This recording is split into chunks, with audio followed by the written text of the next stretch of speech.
Hello there. How's it Hello. going?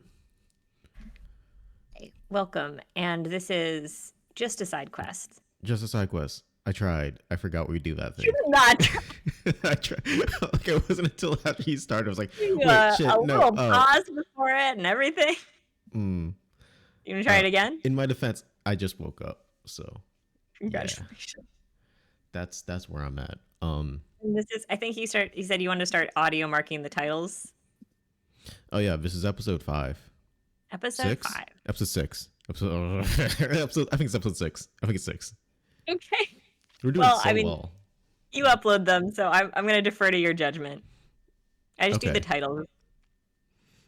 All right. Yep, that works. I mean, it's episode six. I know this Okay. because I just uploaded episode five.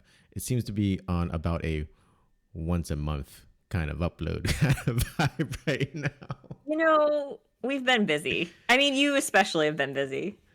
Yeah, it's the most wonderful time of the year to be hmm busy. You know. Um, um, but okay, yeah, well, there's some things I want to talk about. I know you've I mentioned. I mentioned this was going to be a point of discussion, and John was like, "But this isn't D&D," and I was like, "Well, it's geek adjacent." So I really love like badass female characters, and I was so excited. I mean, ever since I saw Wonder Woman and I saw a female superhero movie done well, I've been so excited for female superhero movies, and I have yet to be super happy with one since Wonder Woman 1. So I was super excited for Madam Web. I was like, oh my gosh, it's like the Spider-Verse, it's all the girl spiders, and there's the Prophet Spider, Madam Web, and I knew a little bit about her, but not too much. But um, I like Dakota Johnson just fine. I thought she was a weird casting choice. I had I to look her think, up. I don't know who she was. well, I know who she is.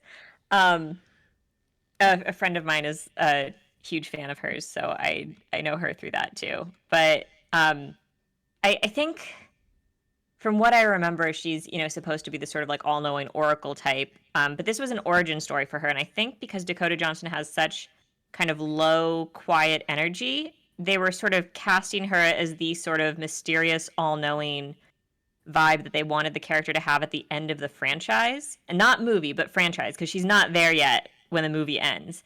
And I think they cast for something that they wanted Madam Web to be as an established canon once several movies had gone by, as like someone who pops into the Spider Verse at some point. And I think that's partially where they went wrong because this is a more of a fast paced action movie. And I think it required someone who has a little bit more charisma. Not that Dakota Johnson isn't charming in her own way, but I think she fits very specific roles where her characters tend to be a lot more chill. And this was not a chill role. This woman is like hitting people with cars left and right. And it made it difficult to buy, especially given that she's a paramedic and she's in a lot of life and death situations. I do think in the actiony sequences where she was, like trying to keep people calm in an emergency, she did a really good job with that. And I think she has a very like calm under pressure vibe. But for the instances where she needed to not be calm, I didn't necessarily buy that she cared about these girls that she's trying to save or that she cared about what she was doing. Um, I feel like she's meant for like more introspective roles with like microfacial movements where you sit quietly and reflect on things for a while.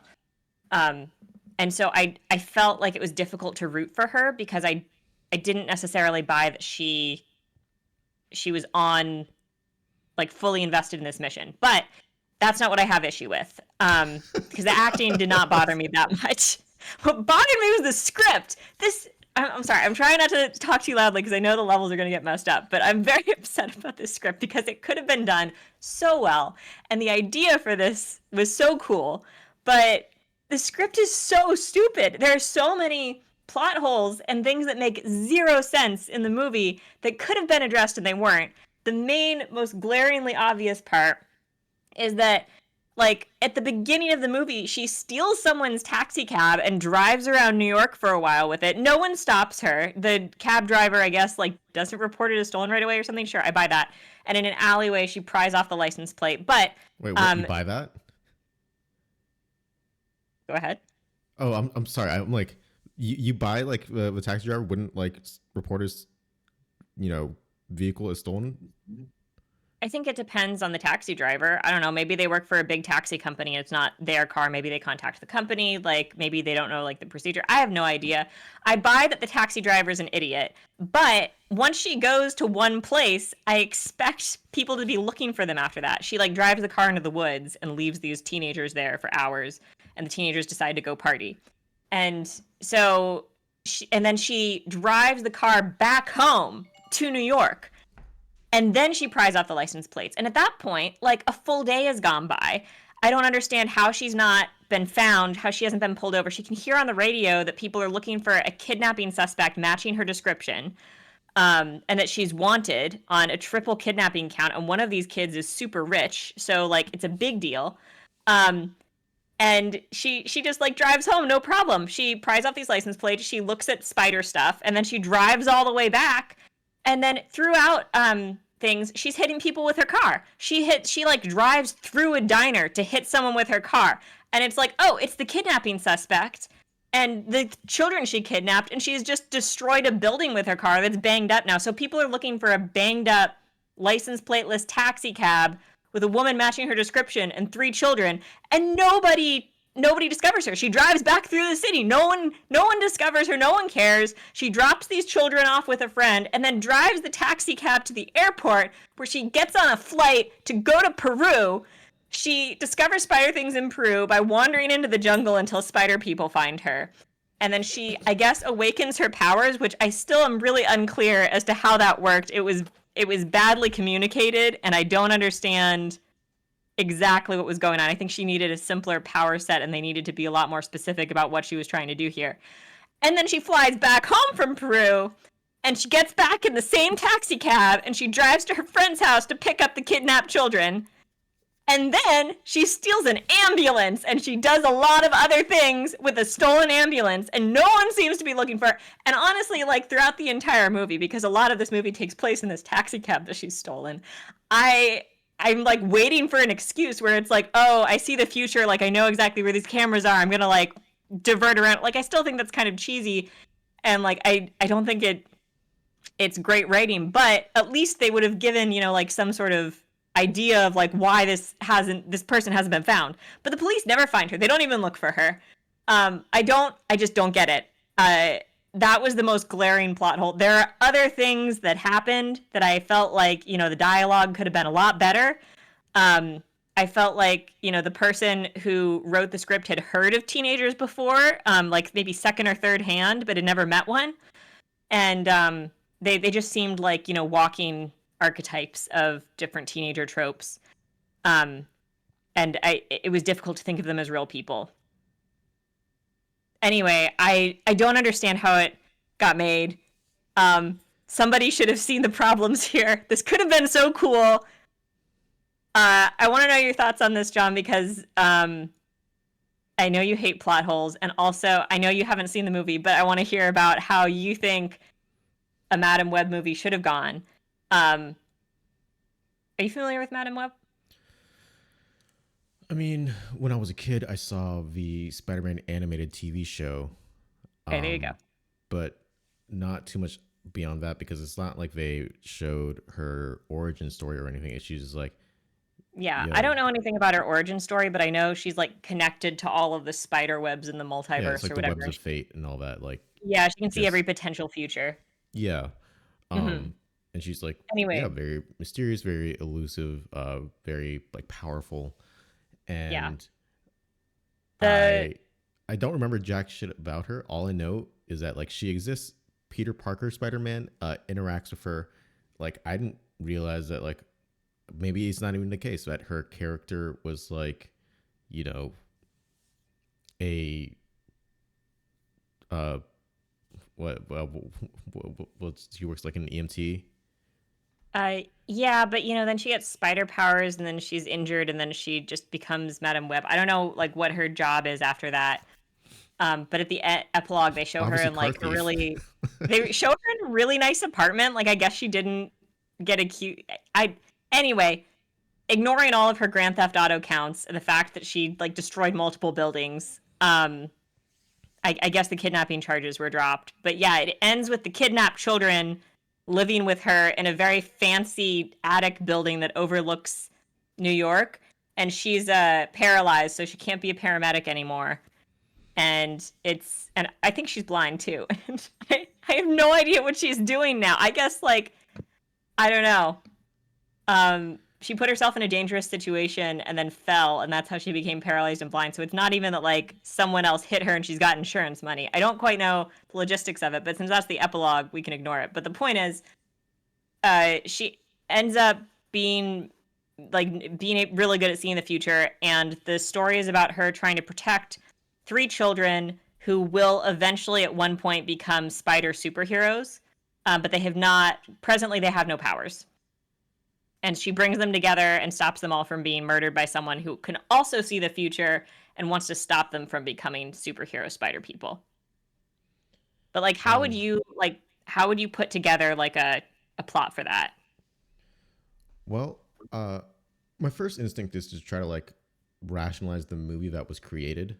Like, okay, how does this make sense? Like, okay, if she has like, you know, the ability to like see, fates and all that, has like, webs of fate, all that.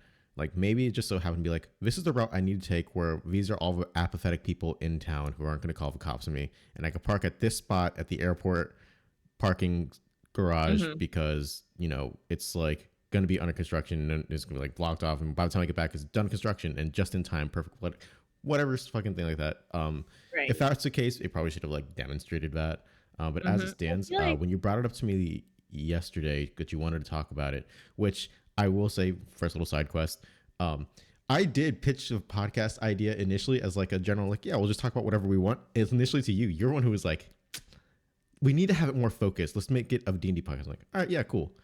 Aha. yeah, when we did that, I guess I was under the impression we'd be taking this more seriously, but this is a lot more casual than I had envisioned. Oh yeah, no. I do professional at work and this is just for funsies. Okay. um but yeah, no, that's where my head goes to try to fix the film. Because, someone worked in it. And after you told me about it initially, I was like, all right, like you didn't want to go into like too terribly much detail. Like you talked about the taxi stuff, but everything else was like, okay, I'm like, all right, I want to look up the writers for this. I want to figure out what's going on here and like what's their resume look like. And these are the same writers who did Morbius, Power Rangers, Gods of Egypt, The Last Witch Hunter, and Dracula Untold. So not the Not greatest. trusting with anything Um, important. And you wonder, if they I guess that they're like jumping around between different franchises or whatever. But if you mess up one Marvel movie that bad, like why do you give them another one? um, I don't know. Well, cool. The thing is, like, these are all also Sony movies. Like, they're produced by Sony. Hmm. But that being said, like, they did Spider-Verse. Like, Spider-Verse is phenomenal. It's just like, Hopefully they don't ever why get would anywhere near it. yeah, it just seems like a horrific decision to give it to them. Um, I didn't give them anything really.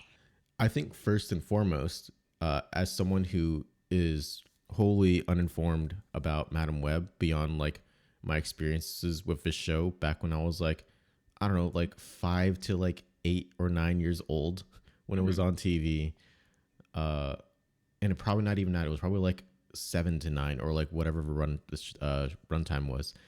And I didn't watch every episode because Asian parents, and I got to do my homework when I get home. And like by the time I'm done, sometimes it's not. Sometimes it's not running.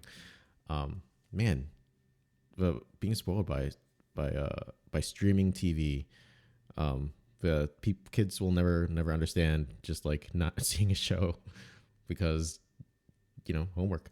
Um, but yeah, if I were to write this movie, the very first thing that I would do is do my research to learn about this person. Like it seems to me that like a lot of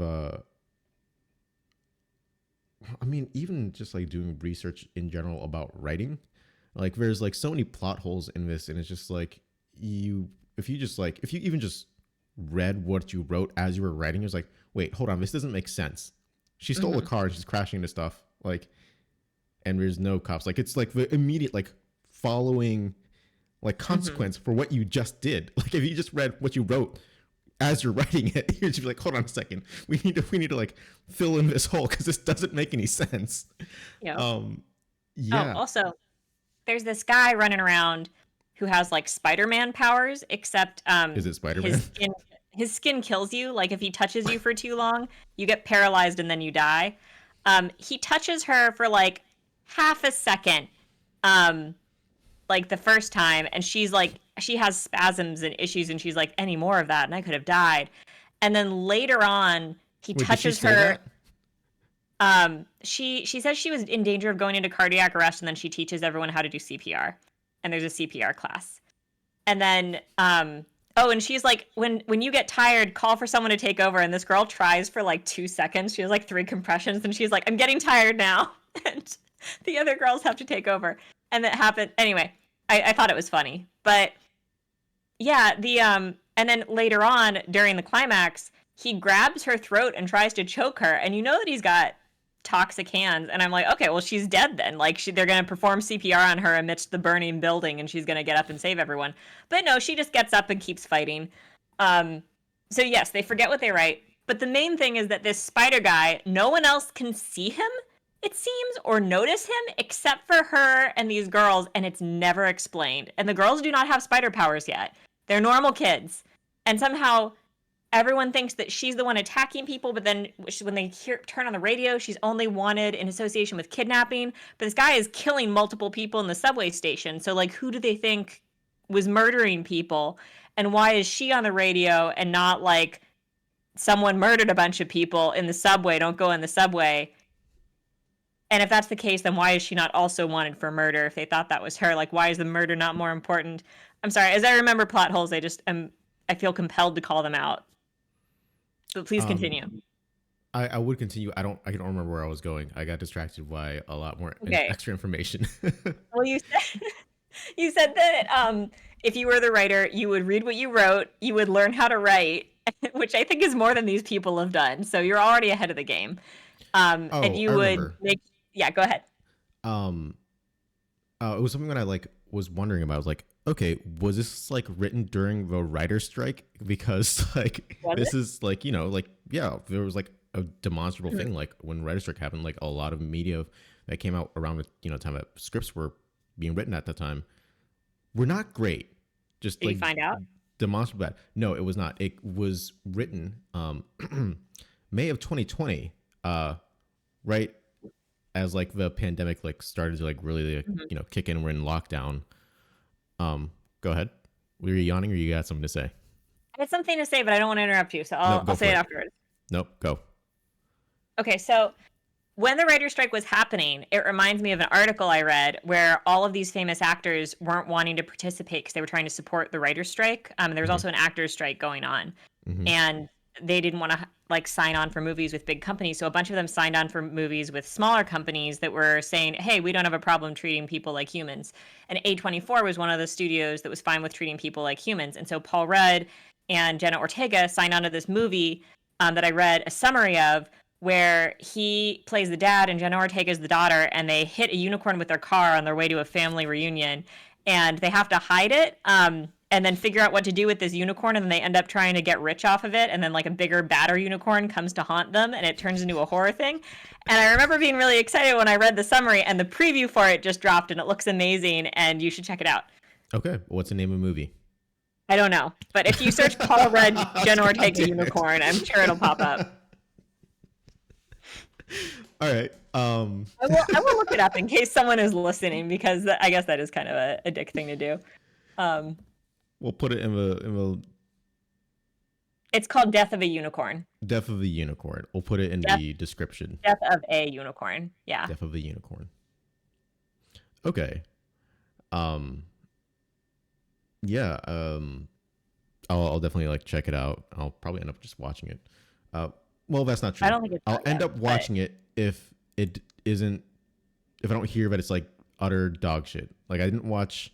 Because like yeah, I think it's I gonna be know good. exactly what you're saying. Because like man, well, watching like Wonder Woman, like I was getting like emotional when she was like the scene where she was like running across like the trenches. I was like, damn, fucking you go girl. Like I was like, damn, I'm feeling something. Like, and then since that movie, every like movie that like had a female like superhero as the lead has just been like, yikes. Even the sequel to Wonder Woman is like, what Yeah, did the you sequel's do? up. Why is this happening?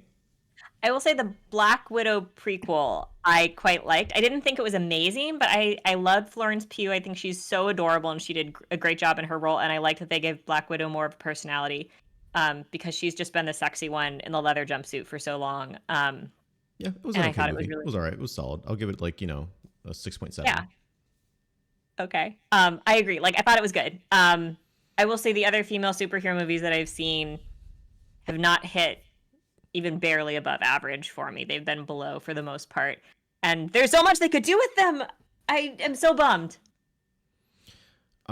Yeah, I I'd be down for like a Domino spinoff from Deadpool 2. Like just like shenanigans just seems like Yeah, don't you can't it fuck would, it up. It's just good times, right? it would be a flick for sure. Yeah. Um but, we're not in charge of Marvel or anything. But like Morbius and Madam Web were both Sony. I don't think Marvel and by proxy Disney had anything to do with it.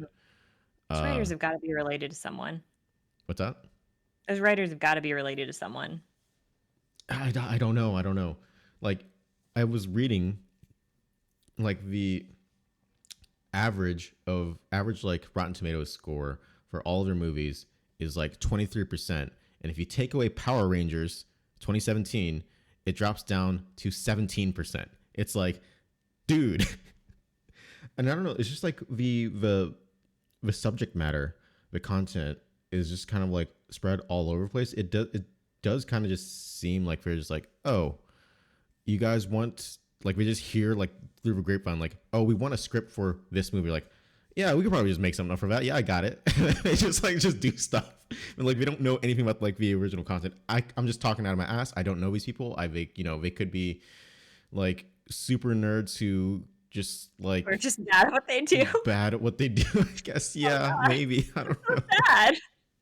Like I feel so much worse if they really wanted it to be good. Like I feel so much like these people are phoning it in because they're well connected, but I feel kind of bad if they like were really invested in this project and like we're really big fans.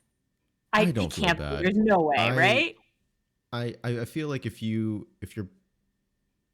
I don't know. I don't feel bad for you. Like if this is like a project that you love. This is like characters and material that you were just like very enthusiastic about and passionate about.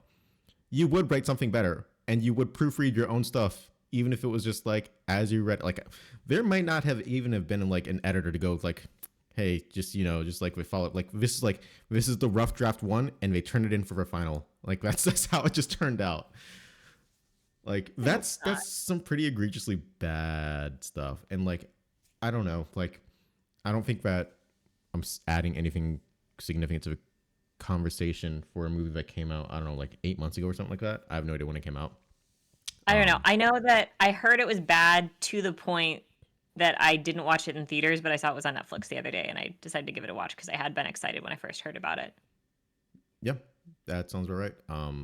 I did the same kind of thing with like well literally every movie. Like I have like a couple of like trusted friends who I know what I like. Like I can't do cringe humor. I just can't do it. I will literally like throw on noise canceling earbuds and like hide under a blanket, and then I'll just like ask whoever I'm with like, hey, can you just like shake me when the scene's over? Hmm. I'm not that's literally something that happens. I know. And yeah, it's hard. Okay, it's just like secondhand embarrassment. Like, oh god, like we shouldn't be seeing this. Like that guy is gonna be so embarrassed. Like even if it's like fictional, but yeah. Hmm. So there's a couple people that I just trust to like give me recommendations, and if they're just like, don't watch this. I know you're a big fan of like XYZ thing. You're better off not knowing this even existed. I'm like, cool, dope, appreciate it. I appreciate that you are gonna save me, potentially 2.5 hours of my life, that I'll never get back. But I guess Hmm. it does give you things to talk about because you came in like heated and like I want to talk about this. I don't care about D&D right now. We got to talk about this. It could have been so cool. Yeah, it could have been. Um, but yeah, what would you do if you had to like write the script from scratch? Like, how would you build out a story so it wasn't shit and it was cool? I mean, I think if the point is about this woman saving these three girls, then she needs to have a lot more interaction with them. And I would cut down on the action like severely. I wouldn't make these girls so stupid. Like one of them is like trying to be cool. She's got issues, stuff like that. Like, yeah, I mean, you want to give them issues, but I would turn it a lot more into like a character piece than I would an action piece. Because I think when you have four main characters that you're trying to get the audience to sympathize with, and you're trying to make them all go through a character arc, you can't do that with like a less than 2 hour action film. Um, unless the premise and the thing they need to do is really, really simple. Like these two characters are fighting. By the end of this, they're gonna make up, you know? Or But it's a I will say that, sorry to interrupt. I will say that that can work if you've already done movies that's like establish them as like their own individual characters. Like, you know, it's like, if it's a sequel movie, the audience is yeah, already like invested. that could work fine. But at this point, like I don't buy that like the character arc happened super fast where this woman was like, I don't care about these girls. I'm gonna drop you off wherever, and they're like, we're all orphans. And she was like, oh shoot, I guess I have to kidnap you now. Wait, how are they all Um, orphans? I thought you said one of them was super rich. one of them is super rich, and her parents are in different countries, and she's living alone with her nanny, who doesn't seem to care about her because she's not reported missing. And then one of them just lived with her dad, who was deported, and the other one, oh shoot, I forget. But basically, like they either don't have parents or their parents don't care about them, and they're like, we can't go home, like, because someone's after them, and they don't, there's no one else that can hide them or whatever. So she feels like she has to kidnap them. And I feel like the inciting incident should not be because she doesn't run into these girls until like halfway or a little less than halfway through the movie. Um, and there are a lot of instances of like her, like being a paramedic. She sees a friend of hers die. She goes to the funeral. She goes to a baby shower. She like almost drowns. She starts having flashbacks of like spider stuff. And I get that like you need something to kickstart your superpowers, but I think I could buy her just gradually coming into her powers or saying I've always kind of had these feelings about things. Um, Yeah, that would absolutely because work. Like that's like, oh, like, yeah, you know, I she make such a doesn't, great EMT because like I just kind of like know like intuitively like what to do, or like, yeah, oh, that person's about to have a heart attack and you just happen to be there at the right time. Like, that is, there's a lot of good ways to go about that. Just like kind of leaning on right. like intuition kind of deals.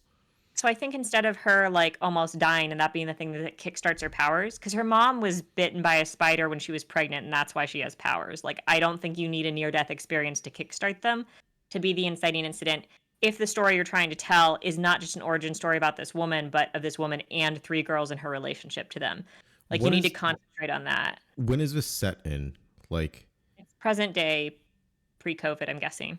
okay, and how old is Madam Web? She's Dakota Johnson's age. Okay, so what is that, like late 20s? No, I think she's like maybe 30s at this point. Okay. But All right. like So like I'm just I trying to figure out like how this fits into like canon established content already. And I understand like they're already going like a multiverse kind of thing anyway, so it kind of doesn't really matter fucking anyways. Like fuck that. Mhm. But I am just like kind of curious because like okay, your mom got bit by a spider. Who's your mom and like what spider? Or was it just like oh, it was just like she was random house spider? she was a spider researcher. The spider gives you superpowers, and then she died in Peru. And then 30 years later, her daughter almost drowns, and then her spider powers get kickstarted. Okay. So I think take out like everything to do with that. There's also a big prologue sequel about her mom in Peru. I don't care about that. I don't care about the spider origins. Completely take that out. Like you can cut like a third of the movie that way, and then you buy a lot of time to develop the relationship with these people, and just say that like my mom was bitten by a spider. I don't really know.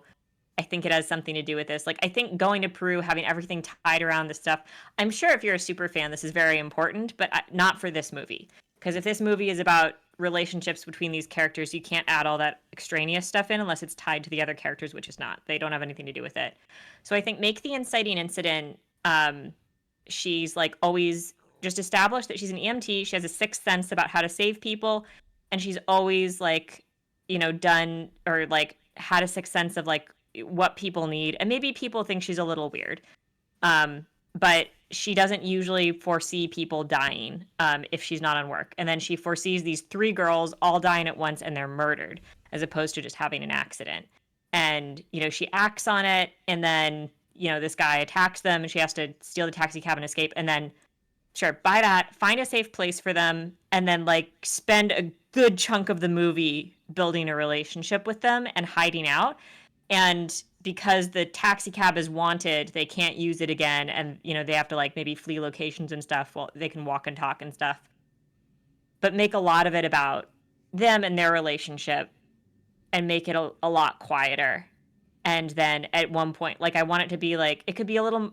You can make it more of a like a suspense kind of thriller thing, like this person is trying to get us or find us, because she has semi-prophetic powers that she can't really control, and these Mm-hmm. girls don't have any powers. And this guy is like Spider Dude with like venom hands. So like, Oh, is he and he red? has like Is it Carnage? Is it one of those symbiotes? no, and he's no.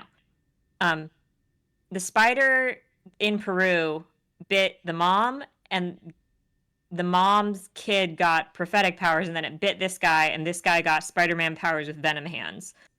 Um, and the guy in Peru is like, the spider gives different powers to each person. You just got prophetic powers. You don't have enhanced strength or stamina. Or you can't climb on walls or anything. And she's like, oh, great. They don't explain it. I don't think at this point. I don't think you should explain it in this movie. I think the main story should be like, I'm terrified. I don't have resources because I stole a taxi cab and I'm wanted for kidnapping. I'm trying to protect these three girls from being murdered, and someone's trying to kill us. And make it a little creepier and make it a little scarier. I think you could do some jump scare stuff with like prophecies and like things like because she keeps predicting people are going to die, and then she does something and then they don't die. Or she keeps predicting her own death and then she does something and then she doesn't die. And I think you could do some fun kind of psychological like thriller horror stuff with that. Yeah. And then like while that's happening, like have a lot of really well written dialogue about her and these three girls. And then, when they come out of it alive, like have a cool fight scene at the end. Yeah. No, I see where you're going, Fist. Like it's like the thing that we like people complain about like Star Wars. Like, hey, I really wish you just didn't like midichlorians weren't a thing. Like, just don't explain it. Just you don't need to explain it. And then by explaining it, you kind of like make it like it's a little bit worse. Like you just like kind of just it doesn't need to be explained. It just it kind of needs to exist. And here are like the like loose parameters of how it works, and like have some degree of like mysticism to it. And yeah, and that's like plenty enough. Like it's not just plenty enough. Like it's great, right? Mm-hmm. Um, yeah, no, it's hard for me to say like what to do when I haven't seen the movie. All I know about the movie is like just a little bit more from what you're saying is like, and here's another thing we did wrong, and here's another thing is like it's not good. It's like, yeah, no, it sounds like a hot mess, and Okay. I If you watch the movie by the time we record another one of these, I am curious to know what you think. okay, we'll see. We'll try to I'll try to if I find myself like horrifically incapacitated and bored and I cannot move and do anything and I'm like horrifically like hungover or something and like the TV just happens to be on the show and I can't change a channel or anything like that, I will watch the movie. Okay, I'm assuming you're not going to watch the movie. Well, it is about to be the most wonderful time of year and New Year's and my birthday. So it's Happy like birthday. a couple of things in a row. It's like, hey, there is a non-zero chance where like you have nothing better to do.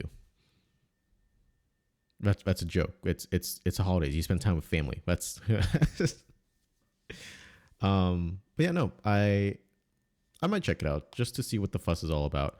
I won't guarantee that I'll make it through all the way. I might end up getting in like 15 minutes. I'm like, and no, because there was something else that you had suggested I watch as well. I don't remember what it was. It was Death of a Unicorn, and it hasn't come out yet. No, it's not that. It was something else. There was something on the list. I don't remember, but oh well. I don't, we'll figure it out eventually. I can't remember if it was Fair a enough. Christmas movie or not.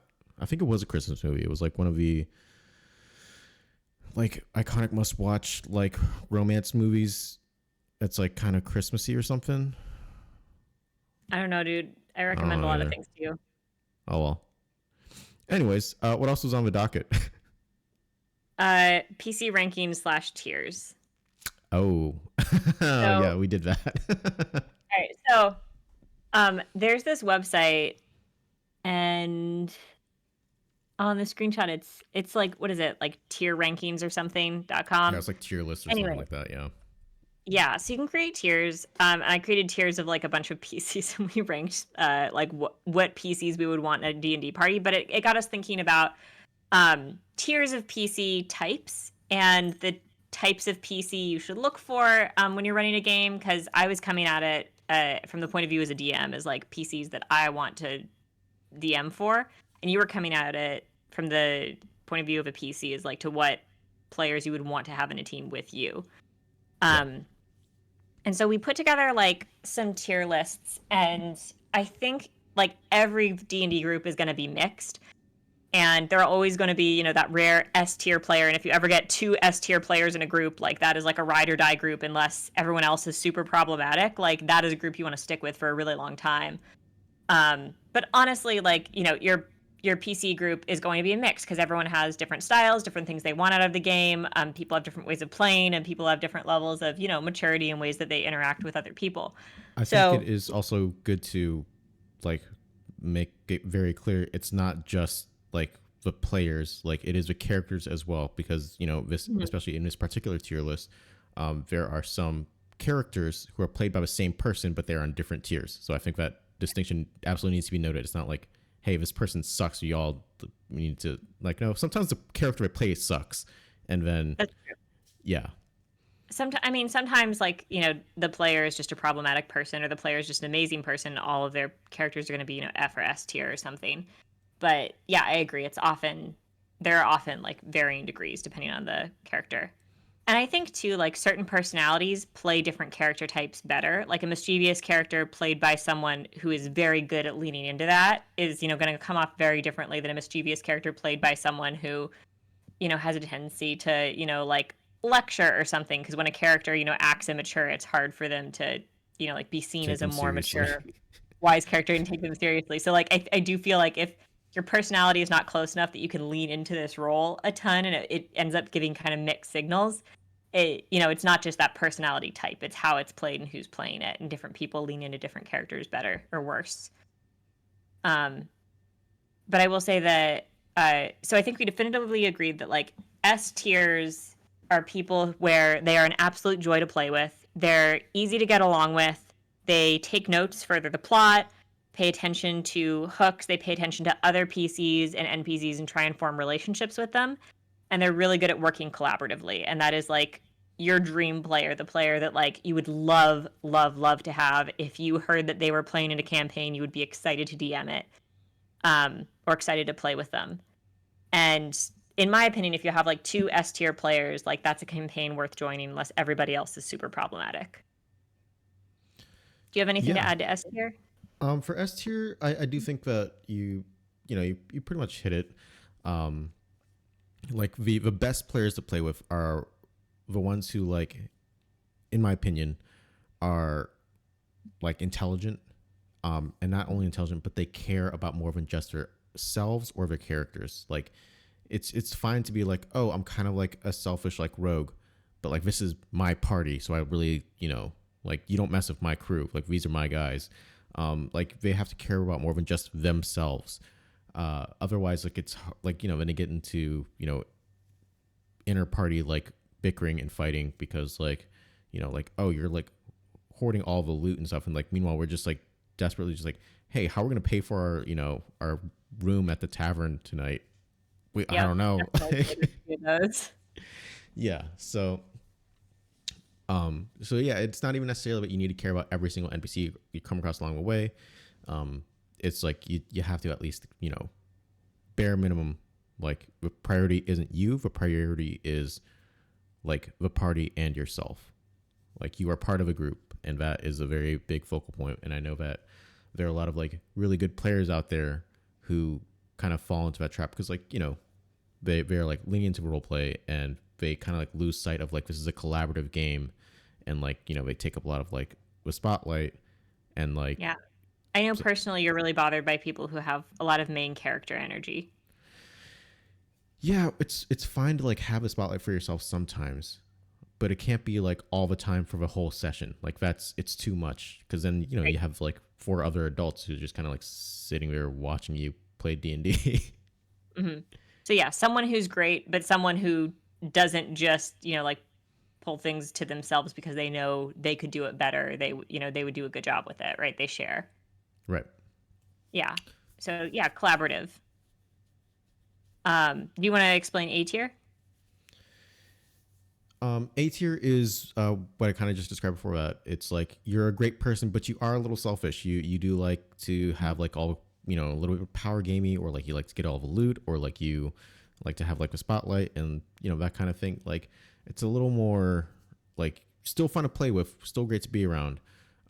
Maybe like you don't pay super close attention, but like when you talk, when you role play, it's like it's gonna be fun. It's you're doing something, and it's gonna be either like very dramatic or very like you know shenanigans. And now we gotta like run from a city guard because I don't know, you stole a carton of milk. I don't know. I'm trying to think of like what would. Yeah. Sorry, probably shouldn't drop any names. We're trying to avoid names, so I'm just gonna just not. But you get what I'm saying. Yeah. Yeah, I would say not necessarily selfish, but I would say they're great, but they have like a couple small flaws that make some aspects of play less enjoyable. But I don't think it necessarily has to be selfish. It could be, like they make everyone stop and go over the notes before we make any decisions. And they like pull breaks a lot or something. And sometimes you need that and sometimes you don't, but just like not jiving with like the pace, like more than selfishness, just not jiving with the pacing or the atmosphere of the party or the game.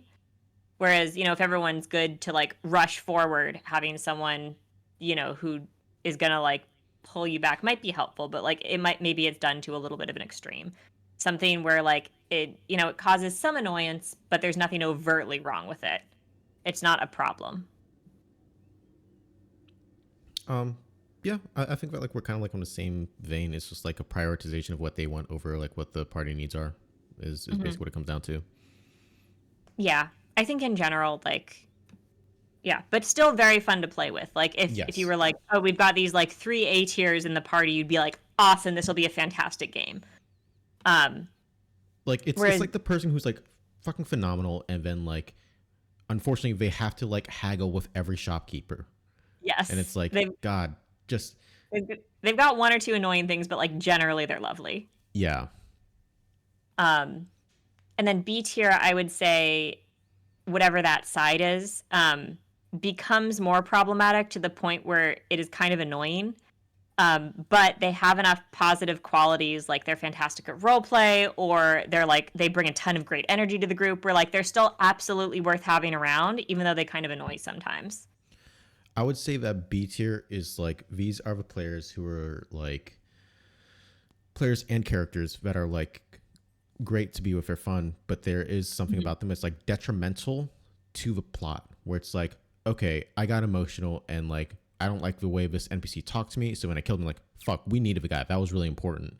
And like yet it like adds to the drama, and like makes the plot I guess a little more interesting, but it is definitely like a setback for the group, where it's like, fuck dude, I just wish you weren't like just so murder hobo-y, or like, fuck dude, Hmm. I wish you just didn't like fucking like ruin our ties with all the elves, because you just couldn't fucking like you just couldn't keep that like snide remark to yourself to a fucking king of elves or whatever it is. And it's like, yeah, they Right. it is not just annoying things, it is like this is like a tangible impact on the game and like the narrative. Right. For me, like narrative disruption is more like, hey, here's some really important clues. I'm going to state them multiple times. They're significant to the story. And then the players don't notice, don't Don't pay drop it. attention. Yeah. No They just matter how drop many the times ball. it's dropped, they're just you're showing them a path with a few branches on it, and they go tramping through the woods, and then the DM is scrambling to be like, shoot, okay, yes, you can go there. Give me like 10 minutes. I just know that there are orcs in this town. That's all. And then you are kind of doing things on the fly, and I think in general, you don't want to run a railroad campaign, but I think driving a PC towards an arc is generally expected, and how they get there is more like the fun part. But it's like, you put a huge backstory hook where you never knew your parents, and now you've heard that your parents are in this location and bad things are happening there. And I've told you multiple times, and you guys decided to go do something for an with an NPC because they mentioned they were traveling to this other place and you thought they had a funny voice. And like, that's fine, but it does make it difficult narratively to pull things in and throw them in front of you when you're jumping over them, you know? Yeah, I think it also just depends on like the kind of person who's like, oh, like I I just want to do a fun, silly thing. Like I'm not taking this game Yeah, too seriously. I'm not playing the character like as like a real person. I'm like here to do the right. And I quirky will fun say, thing. if you are a DM that loves the quirky fun thing, like that is not a problem at all. I'm a very plot lore heavy DM, and I specifically look for players that are plot and lore heavy. I like send them a 30-page lore document before I let them join, and if they ghost, then I know they weren't right for me. Mm. And then if they respond and they're like, "This is awesome," then they're usually in. Um, we do an interview first beforehand, though. Um, Yeah, on my end, but like typically, if someone like doesn't want to like bite into like a hook that I set before them, like it's not a big deal. Like okay, your options are left, right, or straight, and you go back and then become pig farmers. Like okay, that's fine.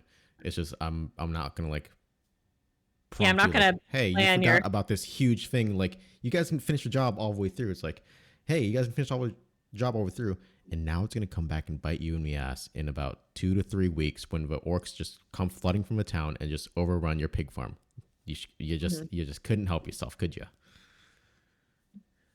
I know I feel bad punishing players, but I understand what you mean. Where you follow the logical consequences of their decisions, and eventually the plot will find them if they don't find the plot.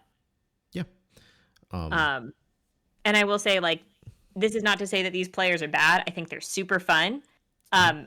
My excitement level just goes down a little bit, but I would still absolutely love to DM for a party of these people because it sounds like, on the whole, a very enjoyable party. I would still put these players at like well above average. Um, I would give them like 5.5 to 7, I think is what we said. Yeah. Out of 10 in like terms of enjoyment. And that's still like for me a very enjoyable campaign, with 50% being like I had a decent time. It's D&D, of course it's fun, and anything above that being like, wow, this is the group makes it better. Yeah. And it again, it's like you said, just because like they do things that have like a negative impact like on the story, like negative to the party, it still makes it an interesting thing. It advances the story, it advances the plot. Like okay, you weren't supposed to kill the captain of the guard of this town because you had information, but you did, and like you're gonna find out one way or another because now whatever heavy plot they're involved in is going to advance, and then something is going to happen. Um, Yeah. And the few times that has happened to me, it has made the plot more interesting. It's more work on my end for sure, and sometimes I am a little disappointed if I've planned a lot, but I like it's still an exciting game. It's still a fun game, an above average fun game. yeah, I know I've talked about it with you, and I probably brought it up in the podcast at some point, but yeah, for the game that I DM'd, my players like colluded together Yeah, to yeah, yeah. just completely derail like a legitimate like month of like real lifetime of like probably part-time hours kind of deals uh of like prep work for the next arc that they were going to embark on, and just like out the window, and now they're just like fugitives on run having kidnapped the queen, fleeing to another country. And I'm like, okay, yeah, and you just kind of just like roll the punches, and now I never ever will you know prep for that much amount of time again, because all the stuff that's like was going to happen, because the country that they were in is at war. The war's still gonna go on. It's not like I can use this stuff now because shit's happening. And the time that you spent while you're gone is like shit's happening. It's happened. Now it's like okay, Mhm. Yeah, the this is world my fault. continues without you. Yeah, I do believe that. I Yeah. think it's a good idea not to pause the world because players make other decisions. Yes. Um, that said, speaking of prep, I do have some very minor prep to do before we log on for our D&D game in like 10 minutes. So Want to I speed run it think real we can fast? C cover. D You want F. to speed run it? Okay, I was Speed run gonna it. say we could pick up next episode with it. Okay. We'll C's are just average. They're normal. Like they're like okay, whatever. Like if you're not good, you're not bad. Like you have some flaws. You don't negatively impact the right. story a ton. You don't positively impact a ton. It's like hey, you're like an observer who's like cool in combat, or like you have like a you have kind of like funny one liners or like whatever it is. You don't necessarily you help with puzzles. But it's not Yeah, like you you're don't going to be actively contribute to the role play or the plot, but no one, you're not problematic. yes, like you're not starting fights with the party or anything. Yeah, no one's upset that you're there. And Yeah, then D, I would say people are upset that you're there. You are actively sabotaging things that the other players are working towards, and you have different goals from the other players, and because of that, there is conflict. But you are not such a terrible person that we're gonna like someone would kick you out. You're not problematic to the point that people are getting out of game really upset. yeah, like it's more like your character's a problem. Like oh hey, like you have slaves while the rest of the party are like freedom fighters. But you as a player are like really fun to play with, and like you're just playing a character, and no one's like taking it personally, and like it's still fun, but it's like kind of like, damn dude, there's a lot of like nothing gets done because you guys spend every single second of every single session fighting with yourselves about what you should do, and you're like, nah, I'm not freeing my slaves, whatever. About like, yeah, that's kind of like where I put D at. Right. Where, yeah, there's some major issues. It's inhibiting the story, it's inhibiting the plot, it's inhibiting player plans, but no one dislikes you as a person.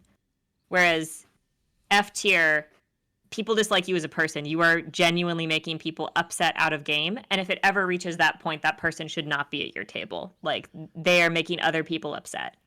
Yeah, and then I requested a special FF tier, like a double F, because like there's FS was like the best of F. Like you almost made it into the game, but you just like were just a little too bad. FF is like, hey, you're in the game, and I hate anything that reminds me of you. Like I need to like eviscerate. Like you need to be like just destroyed and erased and scrubbed from my campaign entirely. Like like I like someone like cast wish and you like just never existed. Yeah, I feel bad we're ending on this though. I feel like we should have gone bottom up instead of like top down. Oh, it's too bad. Uh, Oh, anyway, I do want to talk about like mixes of different players and like if you have like a party of A's, like how do you deal with someone who's like a D who's actively sabotaging things and like how can that be addressed, etc. Especially if these are all existing friends. But I think that's something we can probably address next episode, and then we have a topic to start with. yeah, absolutely sounds good. Um, uh, that's Maria. I'm John. This was just a side It's a side quest. quest. Um, episode 6. Okay, goodbye. Bye.